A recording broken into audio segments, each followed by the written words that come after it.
తెలంగాణలో బీఆర్ఎస్ నుంచి కాంగ్రెస్ పార్టీలో చేరిన 10 మంది ఎమ్మెల్యేలు సంచలన నిర్ణయం తీసుకున్నారు.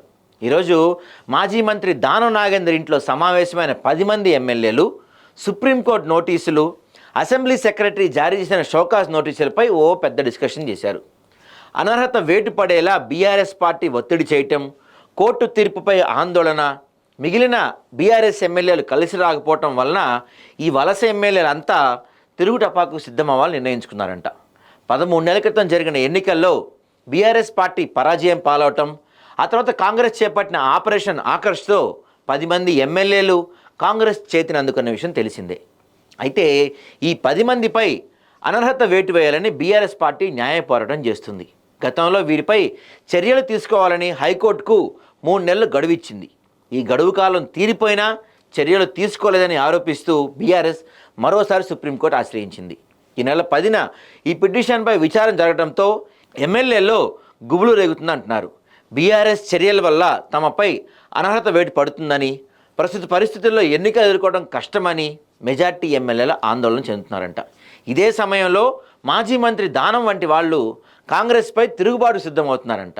తన ఇంట్లో కేసీఆర్ ఫోటో ఉంటే అభ్యంతరం ఏంటని ఈ మధ్య ఆయన కొన్ని వ్యాఖ్యలు కూడా చేశారు.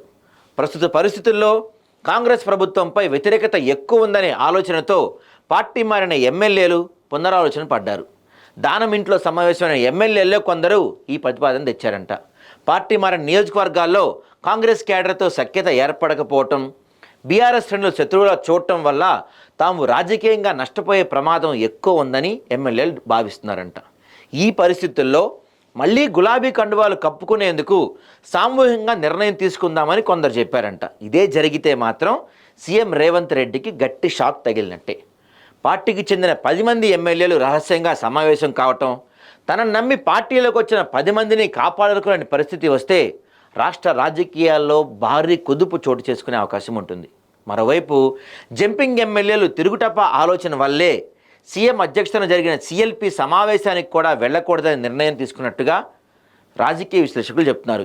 ఏది ఏమైనా ఈ 10 మంది ఎమ్మెల్యేలు గనక తిరిగి బీఆర్ఎస్కి వెళ్ళిపోయి ఆ తర్వాత వేరే పార్టీ నుంచి వచ్చి ఈ కాంగ్రెస్ పార్టీలో ఎమ్మెల్యేలు అంతా రహస్య మీటింగ్లు పెట్టుకోవటం, రేవంత్ రెడ్డి పైన కంప్లైంట్స్ చేయటం, ఇవన్నీ మాత్రం జరిగితే రాష్ట్ర రాజకీయాల్లో భారీ కుదుపు మాత్రం ఖచ్చితంగా కనిపించేలా ఉంది.